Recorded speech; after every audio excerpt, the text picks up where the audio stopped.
where education is not just about learning, but about becoming. JNN Institute of Engineering, Autonomous, Chennai. இன்று திமுகவின் பொதுக்குழு மதுரையில் நடைபெற்றுக் கொண்டிருக்கிறது. 30% வாக்காளர்களை உறுப்பினர்களாக சேர்க்க வேண்டும். ஒவ்வொரு வாக்குச்சாவடியிலும் 30% வாக்காளர்களை திமுக உறுப்பினர்களாக வேண்டும் என்று முதலமைச்சர் மு.க.ஸ்டாலின் உத்தரவு பிறப்பித்திருக்கிறார் கட்சியினருக்கு. தற்போது முதலமைச்சர் மு.க.ஸ்டாலின் பேசிய காட்சிகளை பார்க்கலாம்.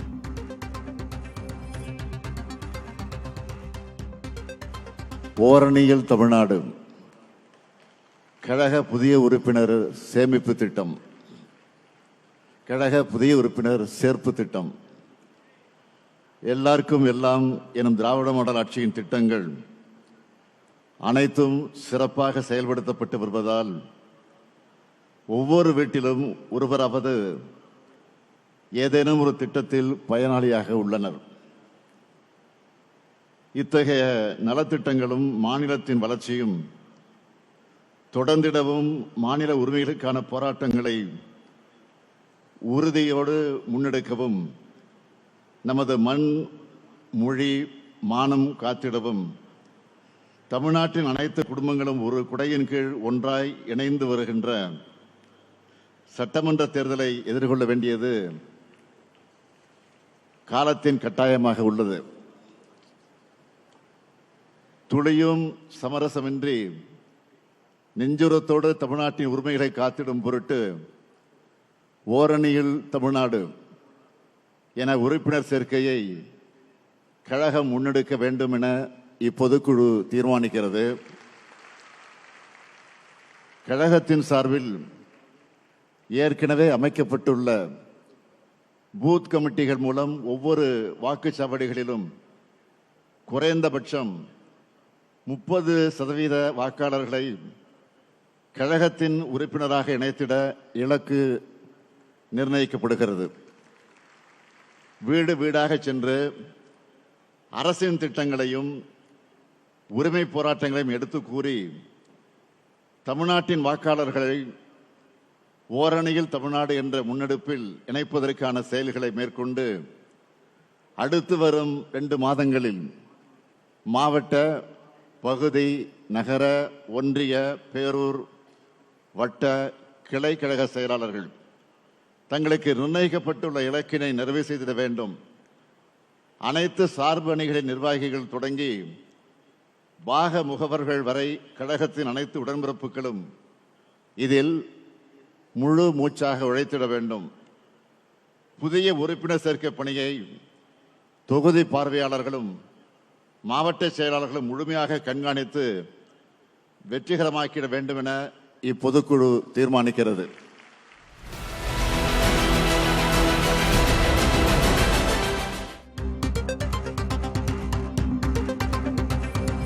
திமுக தலைவர் மு.க.ஸ்டாலினுக்கு அடுத்த நிலையில் உதயநிதியை கொண்டுவர ஆலோசனை நடப்பதாக தகவல் வெளியாகி இருக்கிறது. பொதுக்குழுவில் அதற்கான முக்கிய முடிவுகள் எடுக்கப்படும் என்று எதிர்பார்க்கப்படுகிறது. இன்று காலையிலேயே நாம் பேசினோம். திமுக தலைவர் மு.க.ஸ்டாலினுக்கு அடுத்த நிலையில் உதயநிதியை கொண்டுவர ஆலோசனை நடப்பதாக செய்திகள் வெளியாகி இருந்தன. தற்போது பொதுக்குழுவின் நிறைவில் முக்கிய அறிவிப்புகள் வெளியாகலாம் என்று தகவல் வெளியாகி இருக்கிறது. உதயநிதிக்கு இன்னும் கட்சியில் முக்கியத்துவம் அளிக்கக்கூடிய பதவிகள் வழங்கப்படலாம் என்ற எதிர்பார்ப்பு எழுந்திருக்கிறது. 2026 சட்டமன்ற தேர்தல் முழக்கத்தை உறுதி செய்கிறது திமுக தலைவர் ஸ்டாலினுக்கு அடுத்த நிலையில் உதயநிதியை கொண்டுவர முயற்சிகள் இந்த பொதுக்குழுவில் எடுக்கப்படும் என்றும் இதன் பொதுக்குழுவின் நிறைவில் அதற்கான முக்கிய அறிவிப்புகள் வெளியாகலாம் என்று தகவல் வெளியாகி இருக்கிறது. திமுக பொதுக்குழு என்பது இன்று மதுரையில் நடைபெற்றுக் கொண்டிருக்கிறது. திமுக பொதுக்குழு மிக முக்கியத்துவம் வாய்ந்ததாக பார்க்கப்படுகிறது. 47 ஆண்டுகளுக்கு பிறகாக மதுரையில் இந்த பொதுக்குழு நடக்கிறது. இதைத் தொடர்ந்து ஒரு முக்கிய அறிவிப்புகள் பல வெளியாகலாம் என்ற எதிர்பார்ப்பு எழுந்திருக்கிறது. திமுகவின் கட்சி வியூகம் குறித்து நிர்வாகிகளிடம் ஸ்டாலின் அறிவிக்கிறார் என்று தகவல் வெளியாகி இருக்கிறது. 2026 சட்டமன்ற தேர்தலுக்கு திமுக முழு வீச்சில் தயாராகி வருகிறது. அந்த வகையில் அந்த பணிகளை இன்னும் விரைவுபடுத்துவதாக அமைந்திருக்கிறது திமுகவின் இந்த பொதுக்குழு. நேற்று மதுரைக்கு வந்த முதல்வர் ஸ்டாலின் புதுவிதமான பாணியில் கிட்டத்தட்ட 25 கிலோமீட்டர் அளவுக்கு நடை பயணத்தை மேற்கொண்டிருந்தார் என்பதும் கவனிக்கக்கூடிய ஒன்றாக மாறியிருக்கிறது. கூடுதல் விவரங்களை செய்தியாளர் ரமேஷிடம் கேட்டு பெறலாம். ரமேஷ், தற்போது திமுகவில் முதல்வர் ஸ்டாலினுக்கு அடுத்தபடியா உதயநிதிக்கு பொறுப்புகள் வழங்கப்படலாம், அது தொடர்பா பொதுக்குழு நிறைவுல அறிவிப்புகள் வெளியாகலாம் அப்படின்னு செய்திகள் வெளியாயிருக்கு. கூடுதல் விவரம் என்ன ரமேஷ்? 2019ஆம் ஆண்டு ஜூன் மாதம் திமுகவுடைய இளைஞரணி மாநில செயலாளராக நியமிக்கப்பட்டார் உதயநிதி ஸ்டாலின். அதற்கு பிறகு 2021 சட்டமன்ற தேர்தலில் அவருக்கு திருவல்லிக்கேணியில் போட்டியிடுவதற்கு வாய்ப்பு கொடுக்கப்பட்டது. 2021 ஸ்டாலின் தலைமையில் அமைச்சரவை பொறுப்பேற்கும் போது உதயநிதி ஸ்டாலினுக்கு வாய்ப்பு கொடுக்கப்படவில்லை. அதற்கு பிறகுதான் அவருக்கு ஓராண்டு கழித்து 2022 டிசம்பர் மாதம் தான் அவர் அமைச்சரானார். இளைஞர் நலன் விளையாட்டுத்துறை கொடுக்கப்பட்டது. அதற்கு பிறகு ஓராண்டுக்கு மேல் அவர் அமைச்சராக பணியாற்றினார். 24 செப்டம்பர் மாதம் அவர் துணை முதலமைச்சராக ஆட்சியில் முக்கியமான இடத்திற்கு வந்துவிட்டார். ஆனால் கட்சியில் அவர் ஒரு அணியுடைய செயலாளர். அதாவது திமுகவில் இன்றையோடு 25 அணி இருக்கிறது. ஏன்னா 23 அணி இருந்தது, இன்றைக்கு 2 அணி சேர்த்திருக்காங்க. மொத்தம் 25 அணியில் இருக்குது. அந்த 25 அணியில் ஒரு செயலாளர் என்ற ஒரு சின்ன பொறுப்பில் தான் இருக்கிறார். ஆனால் மாநில அளவில் அவருக்கு ஒரு முக்கியத்துவம் இல்லாமல் இருக்கிறது. எனவே அவரை அடுத்த கட்டத்திற்கு கொண்டு வர வேண்டும் என கட்சியின் முக்கிய நிர்வாகிகள் நினைக்கிறார்கள். அதனால்தான் அவருக்கு அண்மையில் திமுகவில் ஒருங்கிணைப்பு குழு ஒன்று ஏற்படுத்தினார்கள். அதில் ஏவாவேலு, தங்கம் தென்னரசு உள்ளிட்டோரெல்லாம் இருந்தார்கள். திமுக தேர்தல் ஒருங்கிணைப்பு குழு என்ற ஒரு முக்கியமான குழுவில் அவர் இடம்பெற்றார். எனவே ஒரு இளைஞருக்கு வாய்ப்பு கொடுக்க வேண்டும் என்ற அடிப்படையிலும் அவருக்கு இந்த முடிவு எடுக்கப்பட்டிருப்பதாக தெரிகிறது. 8 மண்டல பொறுப்பாளர்கள் அண்மையில் திமுகவில் 2026 தேர்தலுக்காக நியமனம் செய்யப்பட்டார்கள். அதில் உதயநிதி ஸ்டாலினுக்கு எந்த பொறுப்பும் கொடுக்கப்படவில்லை. ஏனென்று சொன்னால் இவர்கள் இந்த 8 மண்டல பொறுப்பாளர்களும் களத்திற்கு செல்கிறார்கள். ஒவ்வொருவருக்கும் 30 தொகுதி 25 தொகுதி இருக்கிறது. அதை வெற்றி பெற வேண்டியது அவருடைய கடமை என சொல்லப்பட்டது. ஆனால் உதயநிதி ஸ்டாலினுக்கு மண்டல பொறுப்பு எதுவும் கொடுக்கப்படாத நிலையில் அவருக்கு வேறு ஒரு துணை பொதுச் செயலாளர் அல்லது ஒரு இவர்தான் அடுத்தது என்று எதா இருந்தாலும் அவரை பார்த்துக் கொள்ளுங்கள் என்று ஸ்டாலின் உத்தரவிடக்கூடிய ஒரு சூழ்நிலைக்கு உதயநிதி வந்திருப்பதாக தெரிகிறது. எனவே இந்த பொதுக்குழு அதற்கான விடை இருக்கும் என்று சொல்லப்படுகிறது. 2018 ஆகஸ்ட் மாதம் 28ஆம் தேதி திமுகவுடைய தலைவராக ஸ்டாலின் பொறுப்பேற்று அவர் சந்தித்த தேர்தல்கள் வெற்றி பெற்றிருக்கார். ஆனால் இதுக்கு பிறகு வரக்கூடிய தேர்தல்கள் ஒரு கடும் சவாலாக இருக்கும் என்று சொல்லப்படுகிறது. எனவே புதிய இளைஞர்கள் வருகிறார்கள். தமிழக வெற்றி கழகம் கட்சி ஆட்சிக்கு குறிப்பாக அவர்களும் களத்திற்கு வந்திருக்கிறார்கள். அதிமுக கூட்டணி பலமாகிக் கொண்டே போகிறது. இது போன்ற ஒரு சவாலான காலகட்டத்தில் உதயநிதியை முன்னுக்கு கொண்டு வருவதற்கான பணிகள் திமுகவில் தொடங்கி இருக்கிறது. திமுக பொதுக்குழுவில் கிட்டத்தட்ட அங்கீகரிக்கப்பட்ட பொதுக்குழு உறுப்பினர்கள் 3000க்கும் மேல் இருக்கார்கள். சிறப்பு அழைப்பாளர்கள் சேர்த்து 5000 பேர் இருந்திருக்காங்க. முன்னாள் முதலமைச்சர் கருணாநிதி தான் சொல்வார், திமுகவுடைய அதிகாரம் படைத்த ஒரு குழு என்று சொன்னால் அது பொதுக்குழு. முக்கியமான தேர்தல் கூட்டணிகளை முடிவு எடுத்திருக்கிறார்கள். பல இக்கட்டான சூழ்நிலைகளில் முக்கியமான முடிவுகளை எடுத்திருக்கிறார்கள். காங்கிரஸ் கட்சியிலிருந்து கூட்டணி வெளியேறியது கூட பொதுக்குழுவில் எடுக்கப்பட்ட முடிவுதான். எனவே இந்த பொதுக்குழுவுக்கென்று ஒரு அதிகாரம் இருக்கிறது. எனவே உதயநிதியை பொதுக்குழுவில் அறிவித்தால் தான் கட்சி தொண்டர்கள், ஏன்னா இதுல ஒன்றிய செயலாளர்கள் அனைவருமே உறுப்பினர்கள், செயற்குழு உறுப்பினர்கள், பொதுக்குழு உறுப்பினர்கள், மாவட்ட செயலாளர்கள், எம்பிக்கள், எம்எல்ஏக்கள் என அனைத்து தரப்பினரையும் ஒரு ஒருங்கிணைந்த ஒரு பாடி எதுன்னு பாத்தீங்கன்னா திமுகவுல பொதுக்குழு ரொம்ப ஒரு வலிமை வாய்ந்த ஒரு குழு என்று சொல்வார்கள். எனவே இதில் உதயநிதியை அறிவித்தால் தான் கட்சிக்கு அடிமட்ட தொண்டர்கள் வரை அவருடைய உதயநிதியை கட்டளை ஏற்று செயல்படுவார்கள் என்றதால் அவருக்கு வாய்ப்பு இருக்கும். ஏன்னா நிறைய தலைவர்களுக்கு வயது 85 வயது 80 வயதை கடந்து கொண்டிருக்கிறது. புது ரத்தம் பாய்ச்ச வேண்டும் என்பதற்காக இந்த முடிவு எடுக்கப்படுவதாக தெரிகிறது. இதை இன்று 12:30 மணிக்கு மேல் ஒரு அறிவிப்பாக வெளியாகலாம்.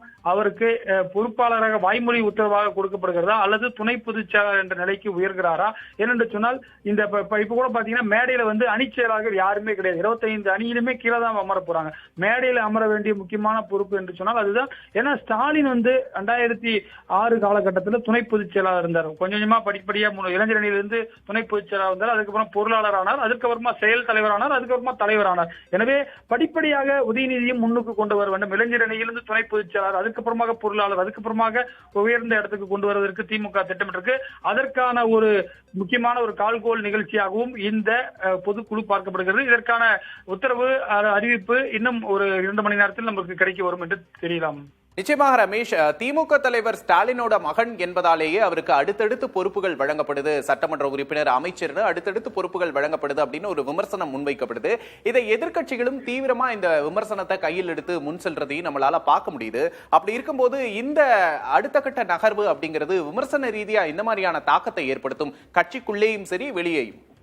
நிச்சயமாக ஸ்டாலினுடைய வளர்ச்சியை பார்க்கும்போது உதயநிதியுடைய ஸ்டாலின் வளர்ச்சி வந்து அதிகமா இருக்கிறது.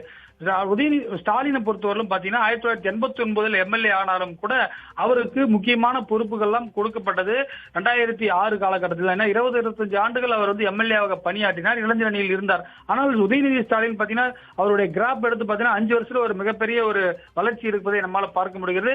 ஏனென்று சொன்னால் இப்போது இருக்கக்கூடிய தலைவர் ஸ்டாலினுக்கு கட்சியில் கடும் போட்டி இருந்தது. அப்போது அழகிரியை அவர் சமாளிக்க வேண்டியிருந்தது, குறிப்பாக கூட இருந்த சகோதரர்களை சமாளிக்க வேண்டியிருந்தது.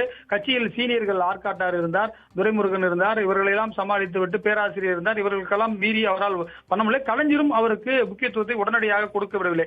அவருடைய உழைப்பை பார்த்துதான் கொஞ்சம் கொஞ்சமாக துணை பொதுச் செயலாளர் ஆக்கினார்கள், அதுக்கப்புறமா பொருளாளர் ஆக்கினார், அப்புறமா செயல் தலைவர், அதுக்கப்புறமா தான் கருணாநிதி உயிரோடு இருக்கிற வரை அவரை தலைவராக அறிவிக்கவில்லை. 2018 பொதுக்குழுவில் தான் கலைஞர் மறைவுக்கு பிறகு நடைபெற்ற பொதுக்குழுவில் தான் அவர் ஒருமனதாக தேர்வு செய்யப்பட்டார். தம்பியவா தலைமை ஏற்கவா என்றெல்லாம் துரைமுருகன் பேசினார். ஆனால் உதயநிதியை பொறுத்தவரை அவருக்கு காலம் எளிதாகவே கணிந்து விட்டது. ஏனென்று சொன்னால் அவருக்கு உடன் கொடுக்கக்கூடிய மற்ற போட்டி என்பது குறைவாக தான் இருக்கிறது. எனவே ஸ்டாலினுடைய குட்புக்கிலும் அவர் இருக்கிறார். ஆனால் கட்சி தொண்டர்கள் மத்தியில் அவர் இன்னமும் அதிகமாக உழைக்க வேண்டிய ஒரு விமர்சனமும் வைக்கிறார்கள். எனவே இதையெல்லாம் பார்த்து அவருக்கு கூடுதல் பொறுப்புகள் கொடுத்தால் இன்னமும் கூடுதலாக உழைப்பார் என்ற ஒரு அடிப்படையில் அவருக்கு இருக்கலாம் என்று சொல்கிறது. ஏனென்று சொன்னால் அவர் முதல் முறை தற்போதுதான் எம்எல்ஏ, அதாவது இந்த 2020 தான் 5 ஆண்டுகளை முடிவு செய்கிறார். ஆனால் ஸ்டாலின் வந்து பாத்தீங்கன்னா அவர் துணை பொதுச் செயலாளர் இருந்து 20 வருஷம் எம்எல்ஏ ஆகிட்டாரு. கட்சி பணியை எதிர்கட்சியா அவர் 10 வருஷம் திமுக இருந்துச்சு. ஆனால் இது போன்ற முக்கியமான காலம் உதயநிதி ஸ்டாலின் பொறுப்புக்கு வந்து ஒரு எதிர்கட்சி என்ற நிலையில் திமுக இல்லை, ஆனால் ஆளுங்கட்சி என்ற நிலையில் அவர் முன்னுக்கு வந்திருக்கிறார். எனவே இன்னமும் அவர் படிக்க வேண்டிய படிப்பினைகள் நிறைய இருப்பதாக தான் திமுக மூத்த நிர்வாகிகள் சொல்கிறார்கள். எனவே இதையெல்லாம் கருத்தில் வைத்துதான் அவருக்கான பொறுப்பு கொடுக்கப்படும் என்று சொல்லப்படுகிறது. ஏனென்று சொன்னால் இந்த துணை பொதுச் செயலாளர்கள் 5 பேர் இருக்கிறார்கள் திமுகவில். அந்தியூர் செல்வராஜ், ஆர் ஆசாத், துணை கனிமொழி உள்ளிட்டோரும் இருக்காங்க. அவர்களுக்கு தான் அறிவாலயத்தில் அறையே இருக்கிறது. அதாவது அணி செயலாளருக்கு என்று பெரிதாக ஒரு அறை கூட அறிவாலயத்தில் கிடையாது. பொதுச் செயலாளருக்கு இருக்கிறது, பொருளாளருக்கு இருக்கிறது, துணை பொதுச் செயலாளர் இருக்கிறது. தற்போது கனிமொழிக்கு அறையை ஏற்படுத்தினார்கள். அது போன்று வந்து ஒரு இளைஞர் அணிக்கு வந்து ஒரு தனி அன்பகம் என்ற ஒரு தனி அலுவலகம் தான் இருக்கிறது. எனவே வந்து அறிவாலயத்தில் ஒரு பேரண்ட் பாடியில ஒரு முக்கியமான அமைப்பு என்று சொன்னால் துணை பொதுச் செயலாளர். அந்த இடத்திற்கு ஸ்டாலின் வகித்த பதவி 2006-7 காலகட்டத்தில் ஸ்டாலின் வந்து துணை பொதுச் செயலாளர் இருந்திருக்கார். எனவே அந்த இடத்திற்கு கொண்டு வருவதற்கு திட்டமிட்டதாக தெரிகிறது.